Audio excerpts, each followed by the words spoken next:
Today we are going to continue our discussion on the feast or appointments, as we talked about last week, of the Lord. We're going to go ahead and start off strong. I will have Edariah. We'll go this way. Read Leviticus 23, verses 5 and 6. Leviticus 23, 5 and 6. Yes. On the 14th day of the first month at twilight is the Lord's Passover. And on the 15th day of the same month is the feast of unleavened bread to the Lord. 7 days you must eat unleavened bread.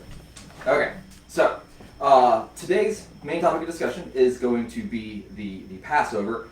Originally, I was kind of wanting to lump Feast of Unleavened Bread in with Passover because they kind of run into each other. A lot of times they actually consider Passover to be the first day of the Feast of Unleavened Bread, even though because of how the Jewish days run from evening to morning, so it's kind of weird. But it didn't work out like that, so we're just going to do Passover. But last time we talked about how the feasts of the Lord are more appropriately called appointments, because feasts we tend to get this mindset of it's just all about eating and revelry, and that's not really what's going on with these feasts. But they're appointments set by God. And we talked about how that they were a type of dress rehearsal to prepare the people for the something else that was to come. Each one of these feasts has a distinct purpose that it is preparing the people for. So, what are these other things to come? And that's what we're going to talk about today with the holiday that begins, as Eddie said, on the first of the month of the year, and that is Passover. So, I am pretty sure that the majority of everyone in here, and I'm going to assume watching on Facebook, has a pretty decent, if not a basic understanding of the Passover, what it is, what it represents, Jews coming out of Egypt, the blood, just like the blood of Christ, and all that kind of stuff. So, I'm not going to go real deep into the backstory of Passover. I'm going to be focusing mainly on the practices held for Passover by ancient Israel and how those practices kind of evolved by the 2nd and 3rd century Jewish community when Jesus would have been practicing the Passover. And we'll also see how within these ordinances of this appointed feast, we actually see the crucifixion playing out just within the ordinances. So, Emma, would you mind reading Exodus 12, 1 through 6?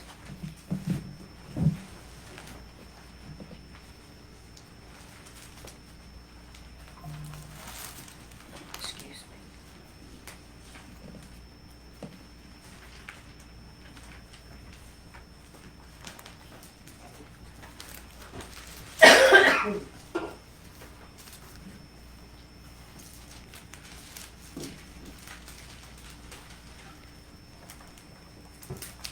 Chapter 12. Yes, verses 1 through 6. And the Lord spake unto Moses and Aaron in the land of Egypt, saying, This month shall be unto you the beginning of months. It shall be the first month of the year to you. Speak ye unto all the congregation of Israel, saying, In the 10th day of this month they shall take to them every man a lamb according to the house of their fathers, a lamb for an house. And if the household be too little for the lamb, let him and his neighbor next unto his house take it according to the number of the souls. Every man according to his eating shall make your count for the lamb. Your lamb shall be without blemish, a male of the first year. Ye shall take it out from the sheep or from the goats, and ye shall keep it up until the 14th day of the same month. And the whole assembly of the congregation of Israel shall kill it in the evening. Alright, so this is the first Passover. It begins in the first month of Nisan, and if you guys remember, we had talked about how this was called the ecclesiastical year because it was the point from which all of the following feasts are kind of counted off from.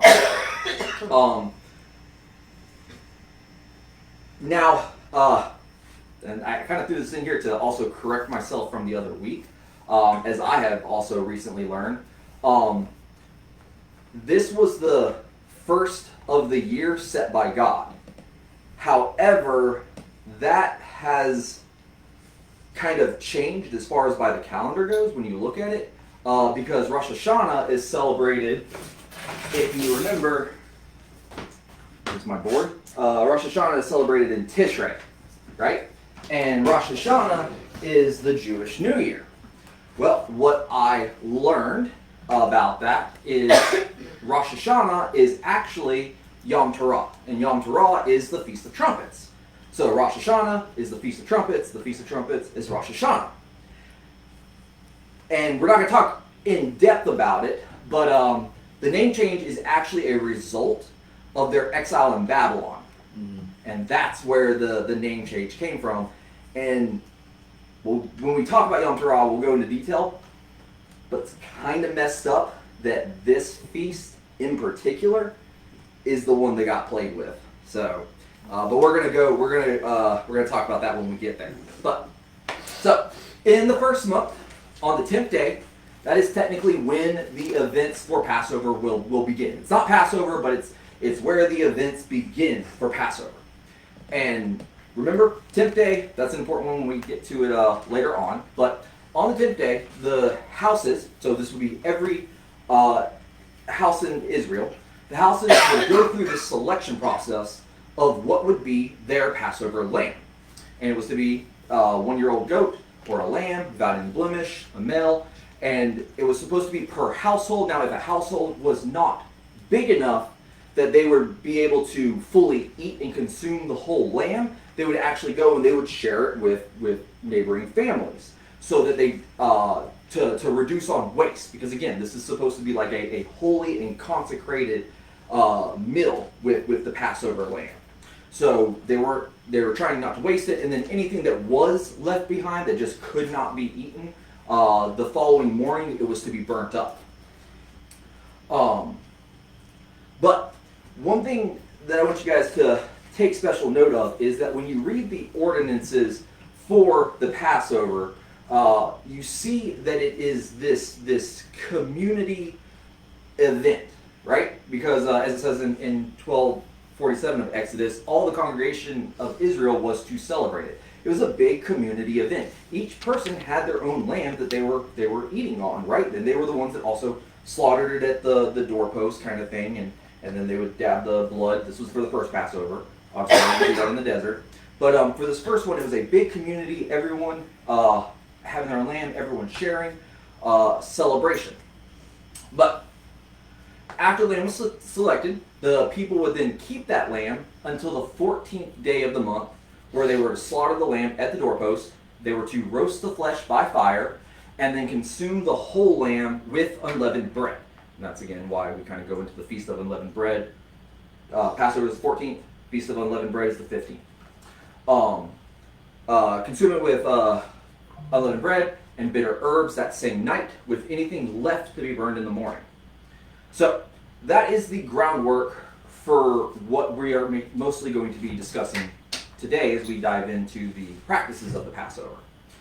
And how are these feasts or appointed times and dress rehearsals for something else that is to come, you may ask.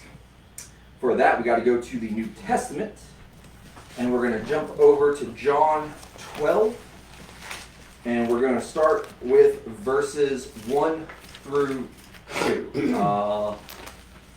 Bree, and then we'll go Jess and Brad and circle back around. Chapter 12. Of John 12, yes. Jesus therefore 6 days before the Passover came to Bethany where Lazarus was, whom Jesus had raised from the dead.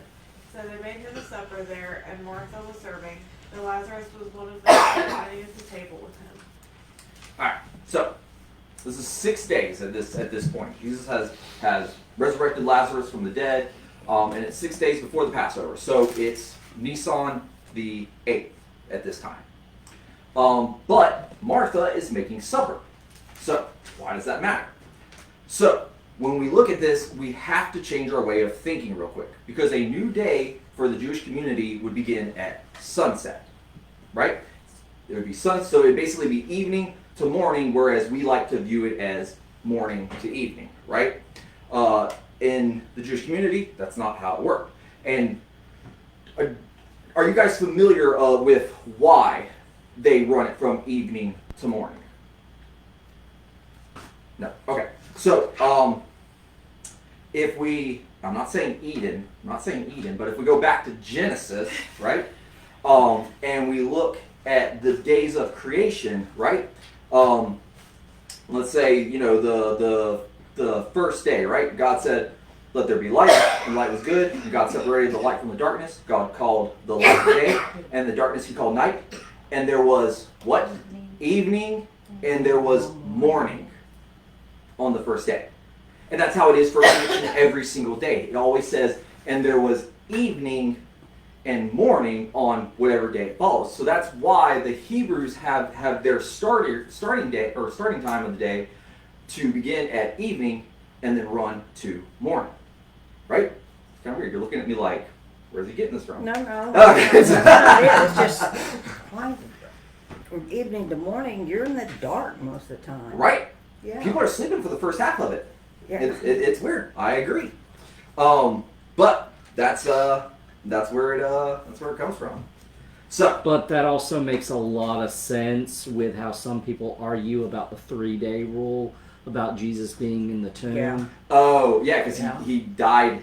on Friday. But the if you're ninth counting hour. Sunday Mhm. as a whole day itself, because it went into the next day. nighttime, Yeah. Because he was Okay. he was pretty much actually he was right there past, or if not at twilight. That also gets kind of weird because they go by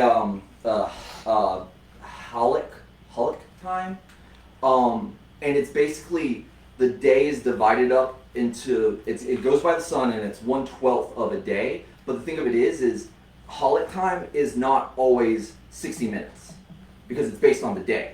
So in the winter, when the days are shorter, time is also shorter. Yeah, it's weird, right? It's weird. Just different than what I'm used to. So it was going from the 8th, right? Because Martha was cooking supper, so they were right there at the mid, going into that twilight time kind of thing. The day's sunset's about to come. So it's the 8th going into the 9th. Jess, you want to read John 12 through 13? 12 through 13. Yes. On the next day, much people that were come to the feast, when they heard that Jesus was coming to Jerusalem, took branches of palm trees and went forth to meet him and cried, Hosanna, blessed is the King of Israel that cometh in the name of the Lord. Okay. So, and I'm doing this all because I want you guys to kind of see the time frame of everything leading up to Passover. So we had in the original, right, Jesus was with Martha, and it was the 8th going into the 9th. Well, then here we have on the next day. So what day are we on now? The 10th. We're on the 10th. Yes, we're on the 10th. And what happens on the 10th of Nisan? What happens on the 10th of Nisan? I just said it. Just the trumpet? The what? No, unleavened bread. The Feast of Unleavened Passover. We're working up to Passover. Passover's on the 14th. We just said it. Feast of Unleavened Bread. What you got? When the lamb was selected. When the lamb was selected. Yes. Ah. Yes. So on the look, see, that's why he's a smart guy. So the 10th of Nisan was when they began the selecting process and the inspection of what was to be the Passover lamb. And remember, that's why I said that Passover we can technically say that Passover, the events for it begin on the 10th and run to the 14th, because they select the lamb on the 10th and then they hold it for 4 days. So at this time, right, this is the 10th. Jesus is coming into Jerusalem, and there's all this wild fanfare, right? So at this time, on the 10th, the high priestess would technically be bringing the lambs into the temple through what is called the sheep gate. Okay? So he'd be bringing the lambs into the temple through the sheep gate, and this is on the north side of the temple. All right? So he's coming in. He's got his Passover lambs. He would have a bunch, because they did a whole bunch. But he would have Passover lambs. They would sacrifice the whole bunch, They had the tubing. We'll get into that in a minute. All right, he's walking in. And, however, at this time, the people were singing, Hosanna, blessed is he who comes in the name of the Lord, even the King of Israel, to Jesus, as he is coming into the temple. So, everyone, I know we all know the Hosanna, blessed is he who comes. Do you guys know where that comes from? Anybody? It comes from Psalm 118. So, they are literally singing one of the Psalms at the east gate to Jesus as he rides in on a colt, fulfilling Zechariah 9, verse 9. Who wants to read Zechariah 9, verse 9? Gotta find it. Zechariah 9, Verse 9. verse 9. Yep. Rejoice greatly, O daughter of Zion. Shout, O daughter of Jerusalem. Behold, your king is coming to you. He is just and having salvation, lowly and riding on a donkey, a colt, the foal of a donkey. Okay. So, rejoice greatly, O daughter of Zion. Shout in triumph. It sounds a lot like the people are singing, right? And praising this king as he's entering in. Your king is coming, kind of like Jesus is a king. He's just and endowed with salvation, kind of like he brings, he's the one that's coming for the salvation of mankind. He's humble and mounted on a donkey because he was humble this time. When he comes back, he ain't going to be so humble. He's going to be the warrior king. But, and even on a colt, the foal of a donkey. What did Jesus have? Foal. Foal. You said foul. Owl is a bird. Oh, my bad. Yes.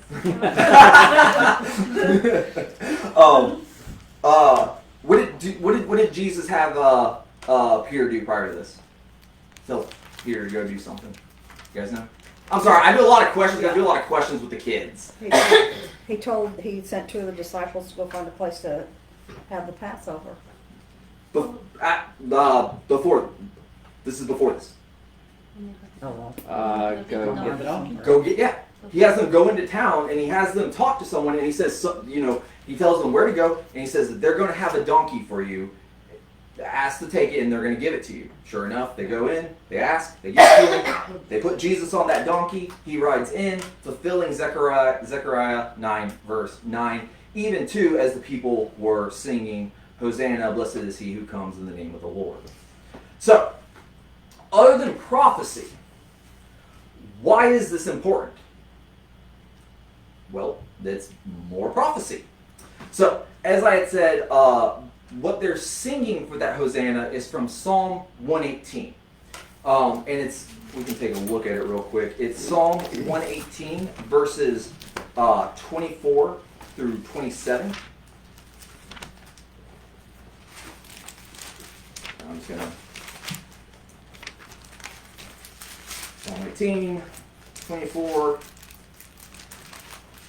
through 20, or Psalm 118, 24 through 27. And it's the one that says, "This is the day which the Lord has made. Let us rejoice." Where am I? "Let us rejoice and be glad in it. O Lord, do save, we beseech you. O Lord, we beseech you, you do send prosperity. Blessed is the one who comes in the name of the Lord. We have blessed you from the house of the Lord. The Lord is God, and he has given us light.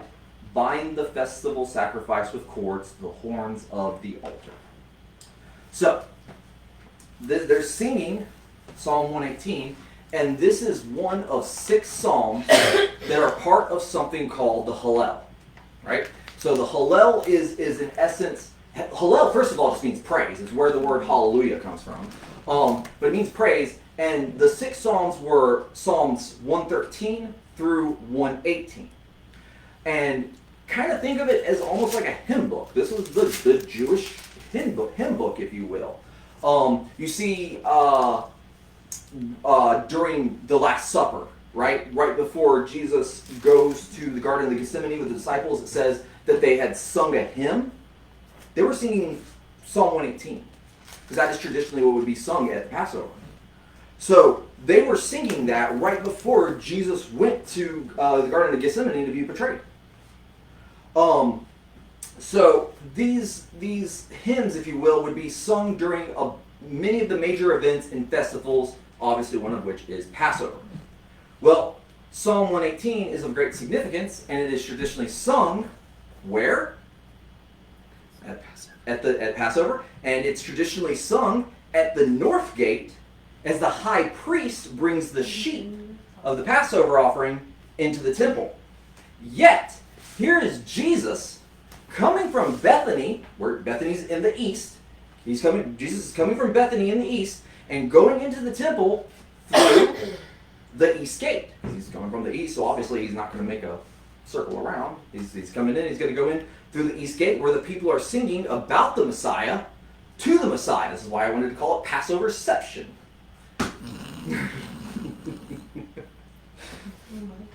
Furthermore, the Eastern Gate is commonly associated with the return of Christ in both Jewish and Christian tradition.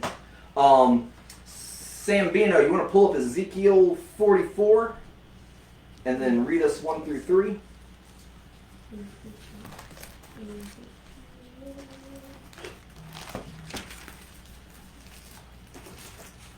Ezekiel what? 44. 1 through 3. 1 through 3. Mm-hmm. Then the man brought me back to the outer gate of the sanctuary, the one facing east, and it was shut. The Lord said to me, the gate is to remain shut. It must not be opened. No one may enter through it.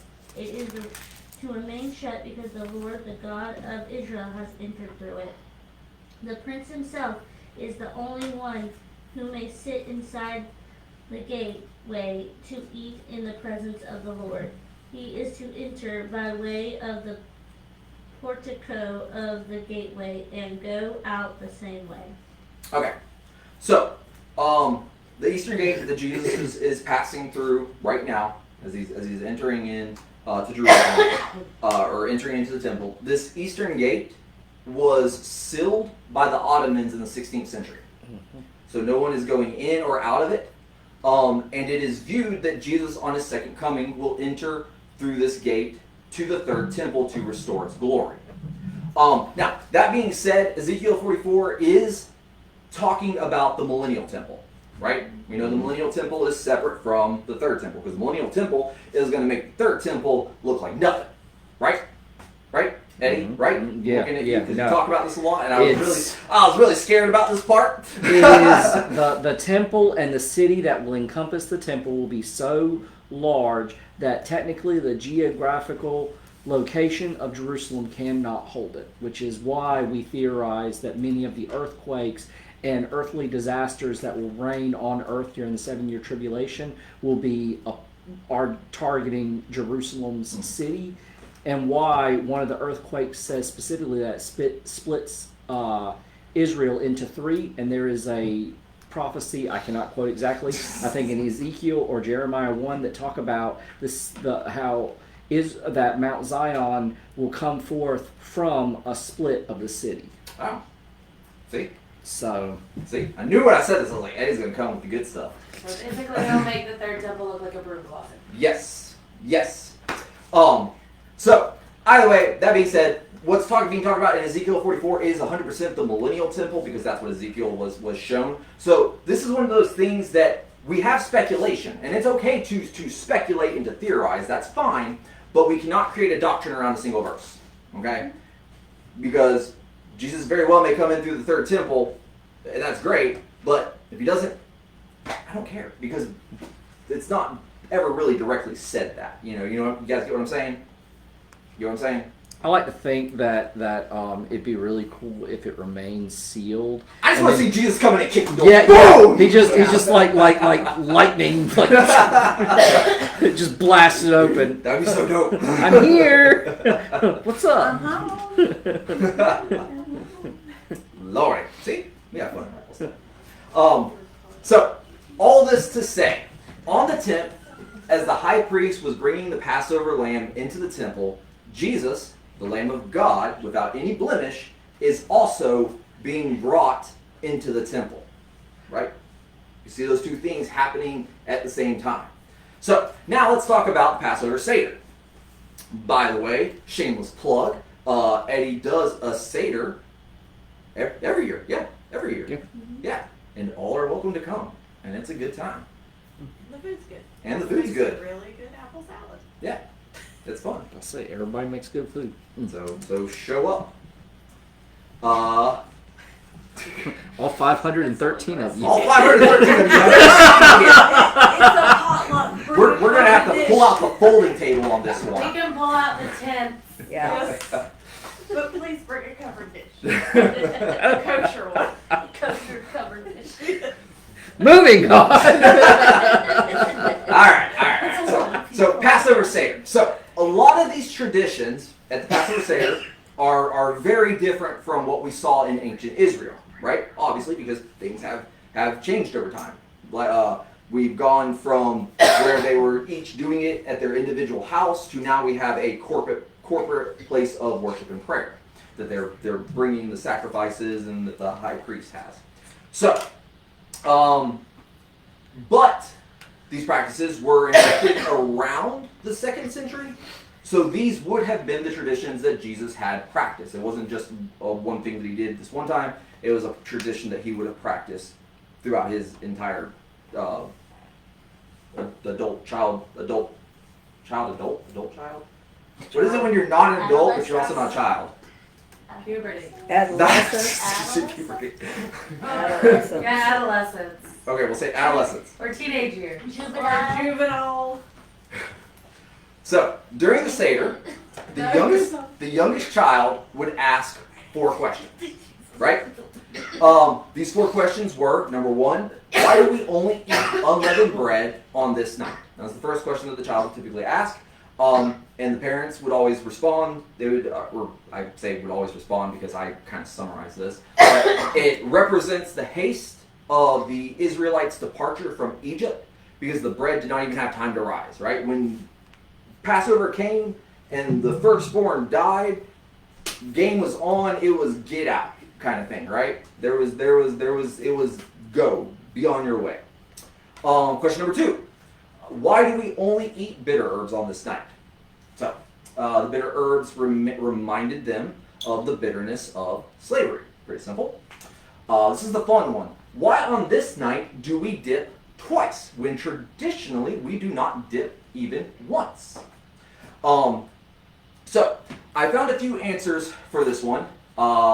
One being more of a comparison between 2 things, which is, I just thought it was like a really neat connection, so I kind of included it. But it's kind of like a hyperlink, and it's why I always like to use my trademark saying of "we're going back to Eden," because everything hyperlinks to it. But the first is that dipping was seen as a luxury not afforded to slaves. Right? They didn't have the ability. Their food was very plain and basic. They were not able to sit there and enjoy, dips and whatnot. So, or I say dips, but how they would have like those sauces and things they would dip them in, was not afforded to slaves. Number 2 is they would dip 2 different items into 2 different substances. So, the first one is called the karpas, and it was a green vegetable like parsley or celery, and it represented the previous flourishing of the Jewish people in Egypt before their enslavement. And this is why they would dip this one into the salt water to represent their tears as they were taking from prosperity into enslavement.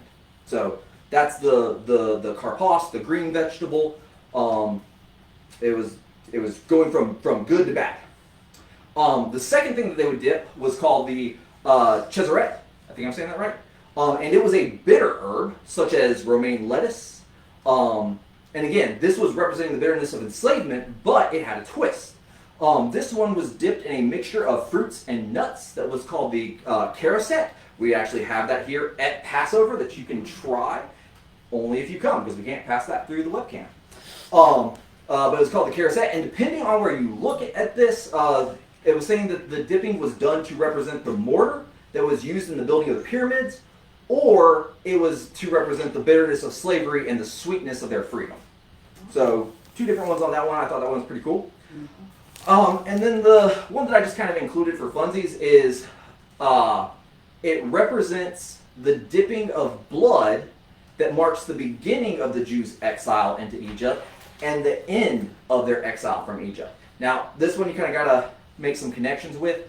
The start of the Jewish people's exile into Egypt began with Joseph, right? Joseph was sold into slavery, or his brothers were going to kill him. They decided, hey, let's sell him into slavery. They took his coat, and they dipped it in the animal blood and said, Father, your son whom you love is dead, right? And that is what put Joseph into Egypt, where he could go through some terrible instances, ultimately to become Pharaoh's right-hand man, and then be the one that is able to save not only his family, but Egypt during the famine, right? And that's what put them all there in Egypt, where they were able to flourish for many years. And then the second dip, the one that was the end of that exile, was the hyssop being dipped into the blood of the Passover lamb as it was spread on the doorposts of their homes. So one dip in the blood was the exile into Egypt, and the other dip was their exit from it. So I thought that was kind of a neat one. I can definitely see the connections with it, so I wanted to include it. And then the fourth question, which I'm going to throw away apparently. The fourth question, why on this night do we recline when we otherwise sit or lean? So if you guys remember, it talks about that the John the disciple is reclining on the breast of Jesus at the Passover. It wouldn't have just been John. They would have all been reclining back, right? Because that was traditional. That's why I hate that painting by Da Vinci, because they're all sitting up in chairs. That's not how they would have been. It's not how they would have been. Also, Jesus wasn't a white person with brown hair and blue eyes. So that's another problem I have with that one. It's not as beautiful as they painted me either. And I'm pretty sure that they had leavened bread, which they also wouldn't have had. Don't get me started on the seating arrangement. Okay? Okay? So, but the sitting and the reclining, it's the concept of them no longer being slaves, whereas slaves were unable to recline and relax, but now they are free and they are able to recline and enjoy their time together. So, those are the four questions that would be asked. Now we move on to another set of four, and that is that during the Seder there was 4 cups. Now, these cups are directly related to the promises of God in Exodus chapter 6, verses 6 through 7. Kayla, would you mind reading that one? Yeah, it just might take me a second to get there. Exodus 6. 6 through 7.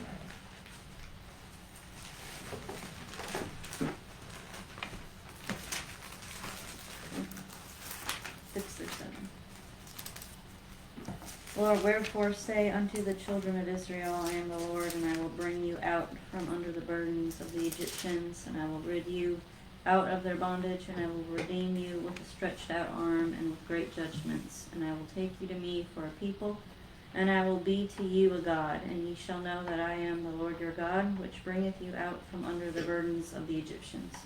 Okay, so these 4 cups are directly related to these promises from God. The first cup was called the cup of sanctification, and it's going to, I will bring you out, right? Sanctify means to set apart, so to remove from. Symbolizing how the Lord has freed the Israelites from the yoke of burdens and cares of this world. The second cup was called the cup of deliverance, and that is going to, I will rescue you out of their bondage. The Lord not only lifted off the yoke, but also broke the chains that tie them to the, or tie us to the world. Because again, remember, all these are having like multiple connections to the past as well as to the future. So you can be brought out of something, and you can have your chains broken, but you're not free until what happens? You're not free, you're brought out, but you got to be. You do this with coupons at the supermarket. Redeemed? You gotta be redeemed! Yes! So that's why the third cup is the cup of redemption. There's also a thing that happens with a little sack here, where they would like take some of the unleavened bread, they would wrap it in a cloth, they would put it into the sack. The father would go hide it somewhere in the house.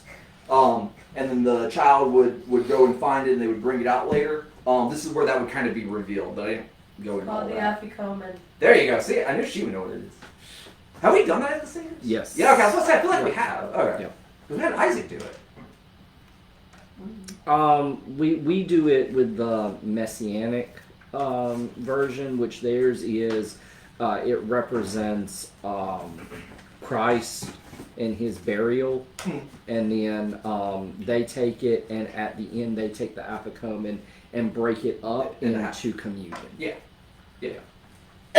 See, I knew I didn't have to talk about that one. What's funny is when I was writing this, I was like, man, I'm only going to be able to do this for like 15 minutes. And, nope, okay, cool. So, Fun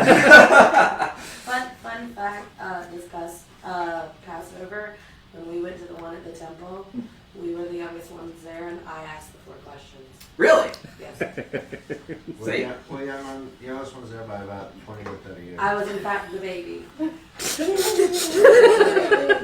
just glad that she says that because you guys know I'm not making this stuff up. Like, And the rabbi looked at me and he was like, "Do you think you can do the Hebrew?" And I said, "I think I can't. Maybe next year, but I think I can't this year." So he sang the Hebrew and then I read it in English. that's pretty cool. That'd be fun. So, this third cup was the cup of redemption, and it's going to, I will redeem you with an outstretched arm. So, like I had kind of used as the hint, think like a coupon. You take it to a store and you use that to redeem your purchase, whether it's an item or it's a buy one, get one. You're using that coupon to redeem the purchase. And this is the idea of redemption. They were redeemed, brought, or taken back by the might of God rescuing them from Egypt, right? That was how they were redeemed. God said, those are my people, I'm taking them with me. So, then all of mankind was redeemed and purchased out of sin by the blood of Jesus. So, what I kind of saw as interesting about these are 2 different types of redemption. The Israelites already belonged to God, so there was no need of exchange in order to redeem them out of Egypt. They were His constantly. During the 10 plagues, He is saying, "These are my people." Constantly. There was no need to pay for them. It was taking back what belonged to God. But with sin, though God is the creator of all and it all belongs to Him, we messed up, right? We messed up. We screwed up and we brought sin into the world. So this redemption had to be purchased with blood of a sinless lamb. Why? Because God is a just God. And He said it back in Genesis 2 in the garden. There's my Eden reference. If you eat of this fruit, you will surely die. And then we see in Romans 6:23 that tells us that the wages of sin is death. And remember what we talked about when we were going over the different offerings, the burnt offering and the grain offering and all that. And we had talked about how blood canceled out the death. And when they were doing these sacrifices, they would dip into the sacrifice, or they would have it in the basin, and they would go and they would sprinkle it around the altar. And it was to basically purify the corruption that our sin brought into the tabernacle. Because it's kind of, I use that thing from Tim Mackey, where basically our sin was acting as a vandalization to the tabernacle of God and the temple of God. And that's why for every offering it had to be purified, right? We remember this? Mm-hmm. Okay. The only way for death to be paid is with life. It's the only way that debt can be paid.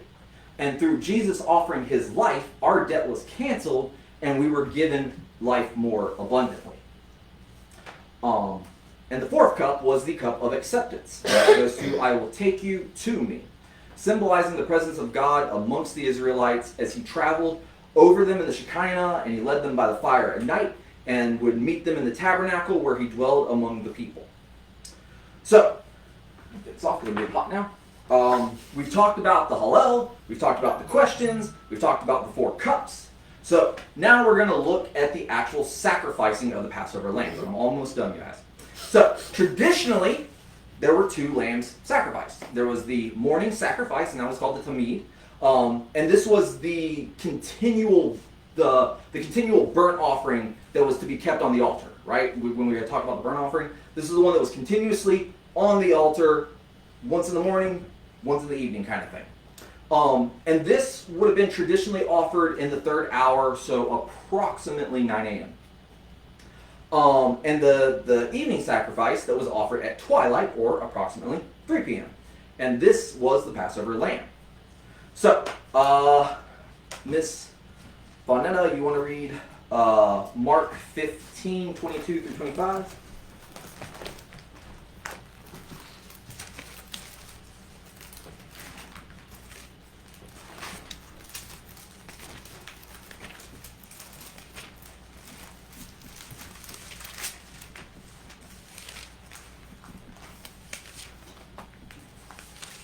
And they brought him to the place Golgotha, which is translated, place of a skull. Then they gave him wine mingled with myrrh to drink, but he did not take it. And when they crucified him, they divided his garments, casting lots for them to determine what every man should take. Now it was the 3rd hour, and they crucified him. And the inscription of his accusation was written above, the King of the Jews. So, at the 3rd hour, they were nailing Jesus to the cross, and they were raising him up. Oh, sorry. Got messed up there. So at the 3rd hour, they were nailing Jesus to the cross and raising him up. So, what else was going on in Jerusalem at the 3rd hour? Just said it. Anybody? Sorry, happy with the kids.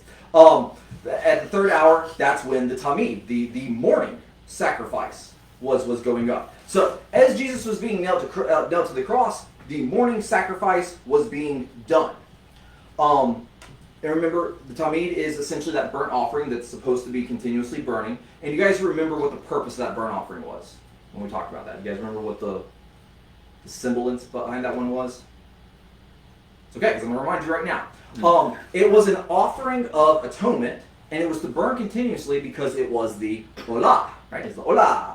The go-up offering, the one where the substitute offering transformed the sacrifice from one state of being into another, able to ascend to God on our behalf, right? That's why it had to constantly be burning for the people of Israel. The fragrance goes up. No, well, yeah, but the fragrance was supposed to be, it was supposed to be that was going up to God. Yeah. But here is Jesus being raised up as the sacrifice for all mankind to ultimately be changed from one state of existence, alive, to another, death, where he would defeat death and resurrect and ascend to God, where he would be able to, I'm going to say intervene, but that's not what I want, intercede on our behalf. So there's that one perfect sacrifice. Animals can't do that. Animals could not do that for us. Jesus, being without sin, is able to go up and stay up and intercede on our behalf. I know you're Jess's mom, but I did not ask your name. I'm sorry. Missy. I knew that. That was a dumb question. These are our dumb questions. Would you mind reading Matthew 27, 45 through 47?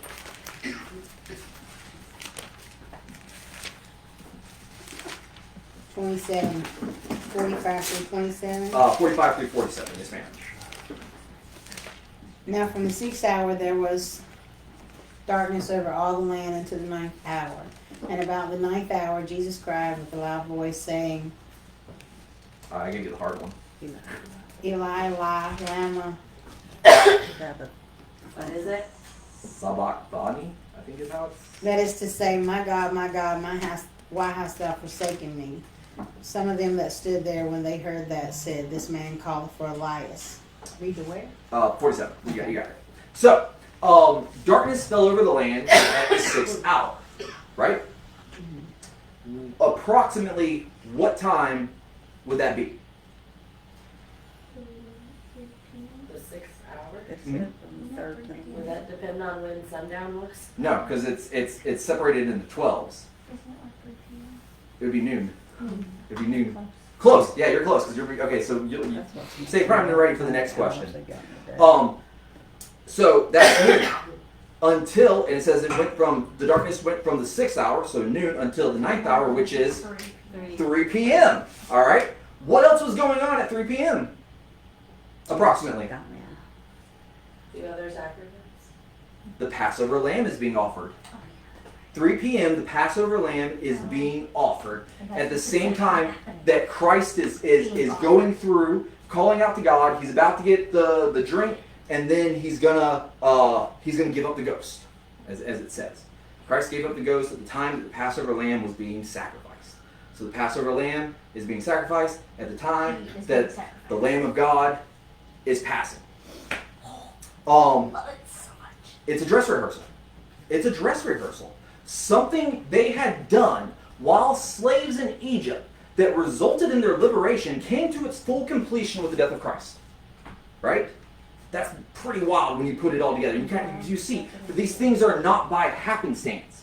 Right? You can't force events like this to occur the way that they do, and so perfectly. Let's even say that Jesus was somehow manipulating and causing all of this to happen. Dear God, for him to be like, all right, I got to make sure that I don't die on this cross until this time, after he was literally shredded. My God, that right there would take an act of God to do. So it's a dress rehearsal. It's a preparation for something else to come. So now, for a quick second, it's not really pause on Passover, but it's a minor deviation from it. I am almost done, I promise, though. I want to talk about something real quick, and that's the thing from Matthew 27, verse 46. So about the 9th hour, Jesus cried out with a loud voice, Eli, Eli, lama sabachthani. That is, my God, why have you forsaken me? So, because I don't know where you guys are at, do you know what's happening in the scripture? Do you know why Jesus is saying this?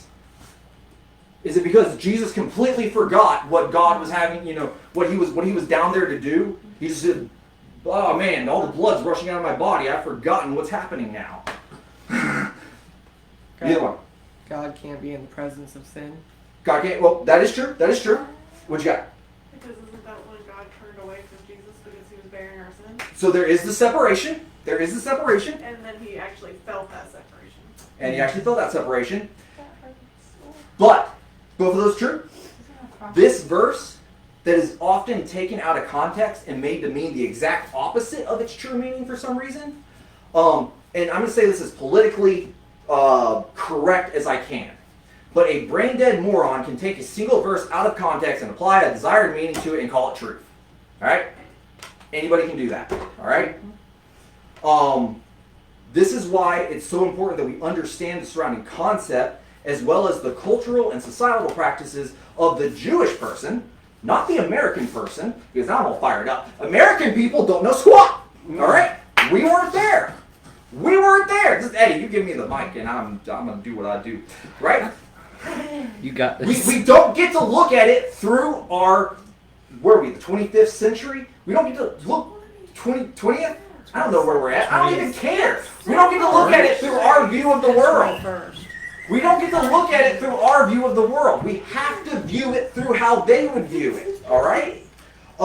That's why it's so important that we study and we leave our personal views out of it. Mm-hmm. All right? It's called eisegesis, right? Yeah, eisegesis. Putting it in. What you got? I think it's also important to say, I learned in a Bible study, like a book Bible study, going through the whole Bible, that each of the Gospels are designed to minister to different audiences. Yes. And Matthew specifically, the way that it says, like the 9th day, the 3rd day, Matthew specifically is meant to point out the prophecy of the Gospel to Jews. Jewish community. Yes. Yes. Each one of the Gospels. And that's why, why are there, oh man, there's so many errancies in the Bible and they all conflict. No.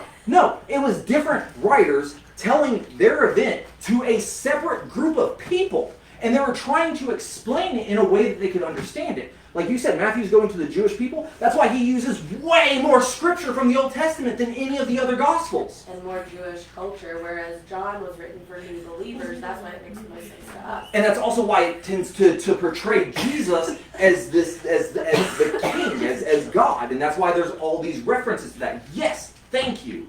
So, at this point, Jesus is quoting from Psalm 22. And this is we don't have to read it. There is one spot that I do want to read, but we don't have to. Maybe stop walking back and forth. No. Keep going this way. Because I get antsy, and that's what I do when I get antsy. He's giving Pentecostal. This is a Psalm of David written when he was suffering and felt abandoned by God as he was facing persecution and despair.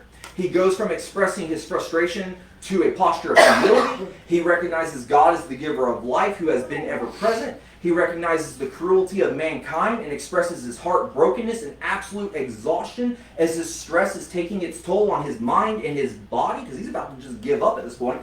And then there's the shift, right? There's the shift. He calls to God for deliverance and goes on to a mindset of praise as he knows that despite the period of darkness, hope is inevitable, because hope is not something that can be changed by the actions of others or our current troubles, right? That's not what hope is dependent on. Hope is solely dependent on Jesus Christ. So then why is Jesus quoting this, right? Who cares, right? It's David. This is David's troubles. Nobody cares.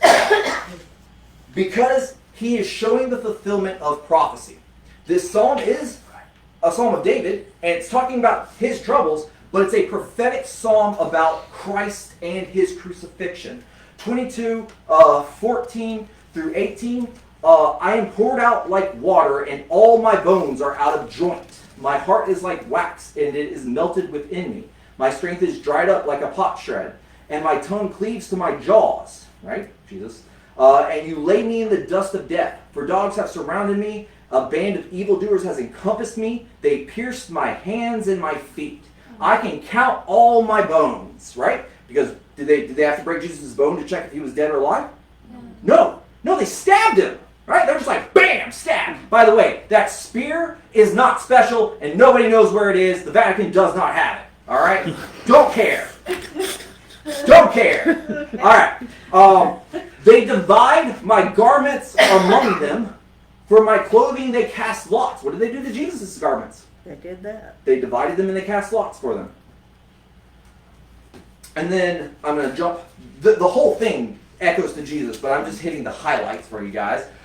This is the one that I really like. Verse 31. They will come and will declare his righteousness to a people who will be born, that he has performed it. Kind of like when Jesus says, it is done. It is finished. So, it is not Jesus confused about what's happening. He is very much aware of what he is doing as he tells the people it is finished. So, all that to say, Passover, the dress rehearsal itself, it's done. The actual event has come, it has occurred. The Passover lamb has come to earth in the form of Jesus Christ, fully God, fully man, died on the cross for the sins of those who would believe in him. The actual play has occurred already. Now we do these things in remembrance of him and the new covenant that was bought for us by his blood. And that is Passover. I do want to add a comment on what you said about that whole thing. Now looking at that and the way you explained the saying he said, my God, why have you forsaken me? If you look at it like that, then it's almost like Jesus was giving one final parable on the cross. Oh, I actually forgot to say that part. I was too hyped up. My bad. and it's funny because, with looking at all that from a dress rehearsal, so while the Jewish high priest is sitting there doing the dress rehearsal, he's missing the actual thing. Yeah. And one thing that I've actually learned through seminary with the historical facts surrounding Jesus, because a lot of the things you hit on was Jesus entering into Jerusalem through the eastern gate. While he was entering through the eastern gate, every year the Roman governor would enter through the western on a white horse. Ooh. Kind of like the Antichrist. Ooh, interesting. And that's why another thing that they tie that a future Roman is going to be the Antichrist. Yeah. That makes sense. And Whoa. It's not Trump. Because I thought Trump, I thought it was Obama. Scratch that. So, guys, next week. No, so one of the things that is interesting about that is because if you look at it that way, Jesus is entering the Eastern Gate, and that year you had this huge mob going toward Christ and doing the Hosanna, Hosanna. So that meant that when Pilate entered in through the Western Gate, he wasn't met by anybody. Most likely, it would have been a very sparse. His friends were just, yeah, Pilate. Yay. One thing real fast. I did not make up that Jesus was quoting Psalm 22. It's verse 1. My, God, why have you forsaken me? Far from my deliverance are the words of my groaning. So that's what Jesus is quoting on the cross. So kind of forgot about that part because I wanted to jump to the good stuff. And it's a good thing that you mentioned that, because that is one of the scriptures that people, when we say, you know, theologically Jesus is God, they will take that scripture out of context and say, well, if Jesus is God, then who was he talking to? And it's like they completely do not understand the Trinity.